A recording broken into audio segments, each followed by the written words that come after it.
Hello বন্ধুরা, good afternoon সবাইকে। আমরা দীঘা পর্বের একটা পার্ট, আমরা চন্দনেশ্বর মন্দিরে গেছিলাম। ঠিক দীঘার পাশেই আমাদের পার্শ্ববর্তী রাজ্য উড়িষ্যা, সেখানে আমরা পৌঁছে গেলাম। তো গাড়িটাকে আমরা পার্ক করেছিলাম, পাশে পার্কিং এরিয়া আছে, সেখানে পার্ক করে গেট থেকে ঢুকে গেলাম এবং সামনেই মন্দির, বিশাল বড় ভোলে বাবার মন্দির। জয় বাবা ভোলেনাথ, জয় বাবা চন্দনেশ্বর।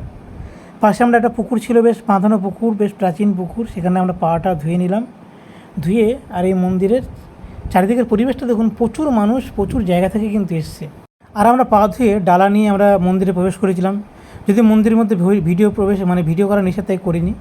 এবারে এই মন্দিরের সামনে ছিল একটা বেশ নন্দী তো জানো, শিবের প্রধান অনুচর, যে ধৈর্য, শক্তি, সমস্ত কিছুর প্রতীক এবং কৈলাসকে রক্ষা করতেন যিনি, সেই কৈলাসের রক্ষক নন্দী। তারপর চারপাশের মন্দিরটা আমরা ঘুরে ঘুরে দেখছি, চারপাশে বেশ খুব সুন্দর বাঁধানো। আর দেখুন, ঘুরতে ঘুরতে দেখে ফেললাম একটা অরিজিনাল নন্দী। আর এদিকে মন্দিরের পাশে একটা গাছ ছিল, বেশ বড় গাছে, সেখানে কত বাঁদর, হনুমানের উৎপাত, বেশ ভালোই লাগছিলো দেখতে। তারপর চলে এলাম।